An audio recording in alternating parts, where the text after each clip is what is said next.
కూటమి ప్రభుత్వం విద్యుత్ ఛార్జీల పెంపునకు నిరసనగా ఈ నెల 27న కార్యక్రమం చేపట్టాలని నిర్ణయించామని విజయనగరం జిల్లా పరిషత్ చైర్మన్ మజ్జి శ్రీనివాసరావు తెలిపారు. విజయనగరంలో జరిగిన మీడియా సమావేశంలో ఆయన పలు అంశాలను వెల్లడించారు. ఈ సందర్భంగా జడ్పీ చైర్పర్సన్ మాట్లాడుతూ కూటమి ప్రభుత్వం ప్రకటించిన సూపర్ 6 ఎక్కడా కనిపించడం లేదన్నారు. ఎన్నికలలో అనేక హామీలు ఇచ్చారని కానీ అమలు కావడం లేదని చెప్పారు. విద్యుత్ ఛార్జీలు పెంచమని ఎన్నికల ముందు చెప్పి అధికారంలోకి వచ్చిన 6 నెలలకే విద్యుత్ ఛార్జీలు దారుణంగా పెంచారని దుయ్యబట్టారు. రాష్ట్ర వ్యాప్తంగా ఆందోళనలు చేపట్టి కూటమి ప్రభుత్వ వైఫల్యాలను ప్రజలకు వివరిస్తామని అన్నారు. రాష్ట్రంలో నిత్యావసర వస్తువుల ధరలు పెరిగాయని, రైతాంగం పరిస్థితి దారుణంగా ఉందని పేర్కొన్నారు. బాదుడే బాదుడు కార్యక్రమాన్ని జయప్రదం చేయాలని పార్టీ కార్యకర్తలకు పిలుపునిచ్చారు. మేము ఒకటే మాట చెప్తున్నాం. మీరు ఎన్నికల్లో చంద్రబాబు నాయుడు గారికి కానీ కూటమి ప్రభుత్వానికి ఒక విషయాన్ని చెప్తున్నాం. మీరు ఎన్నికల్లో హామీలు ఇవ్వడం, మీరు ఆ హామీలు అమలుపరచకపోవడం ఇదేమి మీకేం కొత్త కాదు. అయినప్పుడు కూడా ఆంధ్రప్రదేశ్ ప్రజలను మీరు మోసం చేశారు అనేక రకాలుగా. మీకున్న ప్రసార మాధ్యమాల ద్వారా అవనివ్వండి, మీకున్న కొన్ని పత్రికల ద్వారా అవనివ్వండి, మేము అందరికన్నా తక్కువ ఇస్తాం, మేము ఎట్టి పరిస్థితుల్లో కూడా రేట్లు పెంచమని. ఇవాళ విద్యుత్ రంగాన్ని మీరు ఆ రోజు సుమారుగా 2019 నాటికి డిస్కమ్ల నష్టం 29,000 ఉంటే దాన్ని సుమారు మీరు 2019 నాటికి 84,000 తీసుకెళ్ళిన ఘనత మీకున్నదనే విషయాన్ని ఒకసారి గుర్తు చేస్తా ఉన్నాను. అలాగే ఉమ్మడి ప్రభుత్వంలో మీరు విద్యుత్ ఛార్జీలు పెంచితే ఆ రోజు ధర్నా చేస్తే ప్రజల మీద, రైతుల మీద కాల్పులు జరిగిన సంఘటన ఇంకా ఈ రాష్ట్ర ప్రజలు మర్చిపోరు.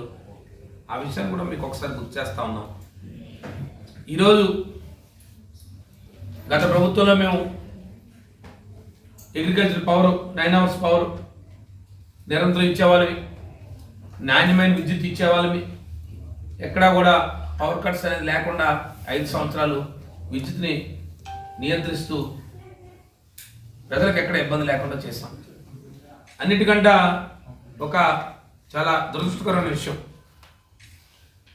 ఆనాడు మా ముఖ్యమంత్రి వైఎస్ఆర్సీపీ ప్రభుత్వం జగన్మోహన్ రెడ్డి గారు ఎస్సీ ఎస్టీలు ఇంకా వాళ్ళు ఆర్థికంగా అభివృద్ధి చెందాలి, వారు ఇంకా ఆర్థికంగా చిన్నాభిన్నం అవుతున్నారు, వారికి 200 యూనిట్స్ ఎవరైతే కన్జ్యూమ్ చేస్తారో వారందరికీ కూడా ఫ్రీ అని చెప్పి ఆనాడు వారు చెప్పారు. దాన్ని ఇంప్లిమెంట్ చేశారు. కాలనీస్లో కానీ ఎక్కడెక్కడైతే ఎస్సీ ఎస్టీ కాలనీస్ అన్నింటిలో కూడా 200 యూనిట్లు పైబడి కాల్చిన వారికి ఎస్సీస్కి బిల్ ఇస్తాం తప్పి 200 లోపు ఉన్న వాళ్ళందరికీ కూడా ఫ్రీ అని ఇచ్చాం. మీరు ఎన్నికల్లో అనేక హామీలు ఇచ్చారు. మీ సూపర్ 6 అన్నారు. సరే, ఆ సూపర్ 6 కదా ఇంతవరకు ఎక్కడా కనపడట్లేదు. మీరు ఎన్నికల్లో అనేక సందర్భాలు, అనేక సమావేశాల్లో మీరు ఎన్నికల్లో ఏ రోజు ఎక్కడెక్కడ ఏ కార్యక్రమాల్లో మీకు సంబంధించిన టీడీపీ మహానాడులో అవనివ్వండి, లేదు ఒక పులివెందుల్లో ఒక కార్యకర్తల టెలికాన్ఫరెన్స్లో అవనివ్వండి, ఒక పెద్దాపూర్లో అవనివ్వండి, లేదా వైజాగ్లో విజన్ డాక్యుమెంట్ అని చెప్పి రిలీజ్ చేస్తూ మీరు అనేక సందర్భాల్లో చెప్పారు. జగన్మోహన్ రెడ్డి గారి ప్రభుత్వం విద్యుత్ ఛార్జీలు పెంచుతూ ఉంది. మేము ఎట్టి పరిస్థితుల్లో కూడా రాబోయే కాలాన్ని విద్యుత్ ఛార్జీలు పెంచబోను, నేను ఎందుకంటే ఇప్పుడున్న యూనిట్ ధర కంటే ఇంకా తక్కువకి ఇస్తాను అని మీరు అనేక సందర్భాల్లో ఎన్నికల్లో హామీలు ఇచ్చిన మాటలు ఇవన్నీ కూడా. మీరు ఇంకా కొద్దిగా 4 అడుగులు ముందుకు వేస్తే మీరు ఇంకా చాలా మాటలు చెప్పారు. ఎలా చెప్పారంటే వినియోగదారుడే విద్యుత్ని ఉత్పాదించే దిశగా తీసుకెళ్తాను, ఇంకా అతనే అవసరమైతే ప్రభుత్వమే వినియోగదారుడి నుంచి విద్యుత్తును కొనుగోలు చేసే విధంగా ఈ రాష్ట్రాన్ని తయారు చేస్తానని చెప్పి మీరు అనేక సందర్భాల్లో చెప్పారు. మళ్ళీ మీకు ఒకసారి గుర్తు చేస్తా ఉన్నాం.